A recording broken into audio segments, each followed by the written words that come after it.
Europe 1, 7h44. En début de semaine, un homme a été abattu sur l'autoroute A7 près de Marseille. En septembre dernier, c'est le fils de José Anigo, Adrien, qui était tué par balle en pleine ville. Aujourd'hui, José Anigo a décidé de se battre pour que cessent enfin ces règlements de compte. L'entraîneur de l'Olympique de Marseille est votre invité, Thomas, pour l'interview vérité d'Europe 1. Bonjour José Anigo. Bonjour. Marseille, c'est votre ville, c'est votre vie. Elle vous a tout donné, elle vous a aussi repris ce que vous aviez de plus cher dans la vie. Qu'est-ce qu'il se passe à Marseille, José Anigo? Comment vous expliquez ce déchaînement de violence? Je pense que la violence à Marseille a quand même toujours existé. Elle est montée d'un degré, de plusieurs degrés même depuis quelques années, sans que finalement les gens se rendent compte de la folie qui existait et qui existe aujourd'hui. C'est-à-dire que le passage à l'acte est devenu quelque chose de banal pour ces jeunes-là et c'est cette banalité qu'il faut vraiment chasser, quoi. Mais pourquoi c'est devenu banal? Pourquoi on se tue aussi facilement à Marseille? Je pense d'abord qu'à Marseille, plus qu'ailleurs, il y a une circulation des armes qui est plus importante.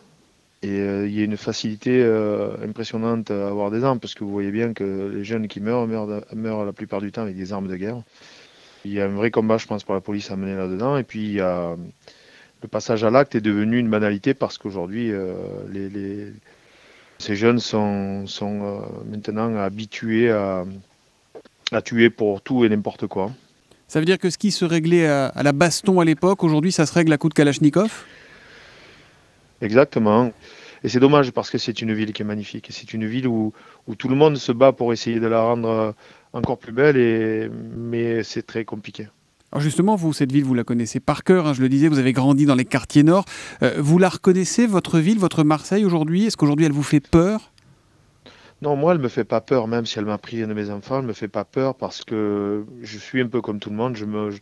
Je vis, on vit dans une vie différente. Ce qui se passe là aujourd'hui, ça se passe dans des cités, et même pas dans les cités. Ça se passe, ce sont des jeunes des cités qui règlent leur compte un peu n'importe où et n'importe comment. Certainement, ça a commencé par l'attrait d'argent et la drogue, la quantité de drogue qui circule dans nos cités. Et puis derrière ça, ça a pris une ampleur énorme. Mais la vie à Marseille continue à se faire presque normalement, c'est ça qui est terrible. C'est que, oui, pendant 48 heures, tout le monde voit ce qui s'est passé et tout le monde est choqué. Mais après, la vie suit son cours, ça repart et on passe à autre chose. Vous avez parlé de la drogue tout à l'heure. Si la drogue est le cœur du problème, c'est une question de moyens finalement. Il faut mettre plus de flics à Marseille pour arranger tout ça? Je ne sais pas s'il faut mettre plus de flics, mais je pense que vous venez de dire il faut mettre plus de moyens. Il faut que ça s'arrête. Parce que ce que les gens ne comprennent pas, ces jeunes-là, quand ils tuent une personne, ils tuent une famille. Ils tuent une famille entière. C'est pas une seule personne qui tue. Ils tuent tout ce qui va avec parce on ne se remet pas de tous ces jeunes qui meurent entre 30 et moins de 30 ans. Et c'est terrible pour les familles qui subissent ça. Ils se rendent pas compte qu'ils font un mal énorme. Et pas seulement à la personne à qui ils ont ôté la vie. Ils détruisent des familles entières.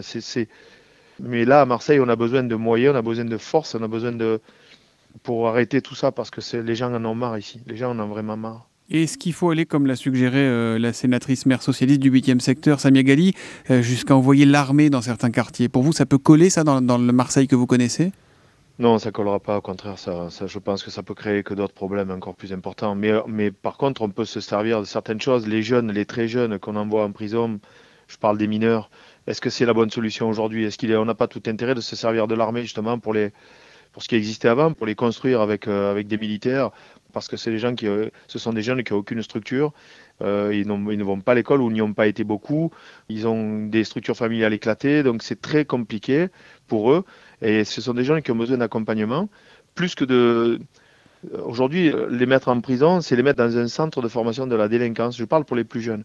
Vous avez parlé de l'école. L'école, les parents, ils ont aussi une responsabilité aujourd'hui dans la situation?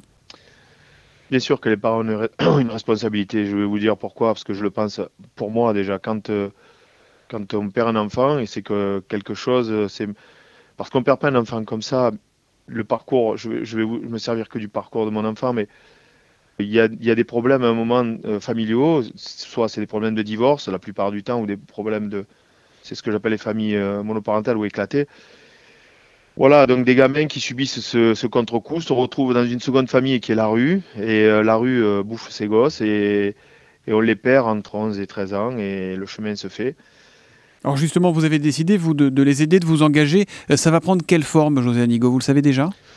Oui, nous, on essaie de créer quelque chose qui s'appelle Urban Factory. C'est quelque chose qui, encore une fois, pour nous, c'est une goutte d'eau dans un océan, mais on essaie de le faire et on veut essayer de le faire. On a attendu que les élections municipales se passent. Nous, ce que l'on veut, c'est le sport, le soutien scolaire, le sport, Le foot?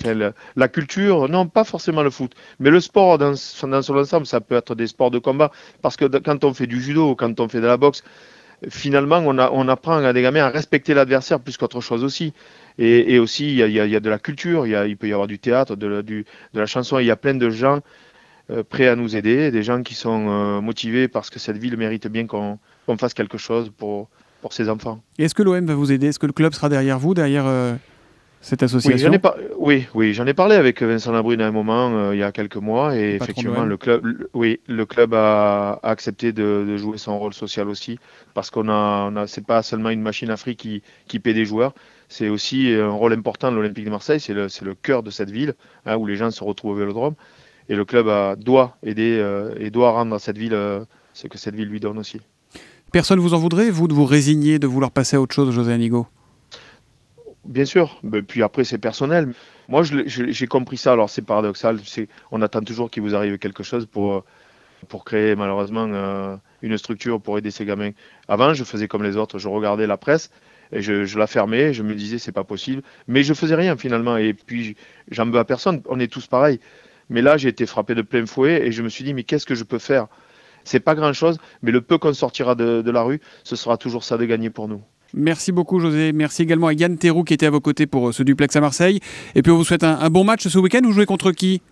Ce week-end, on joue contre Lille, c'est un bon match, effectivement. Bon, bon match et bonne chance. Merci beaucoup et bonne journée, José Anigo. Merci à vous Au aussi. revoir. Au revoir.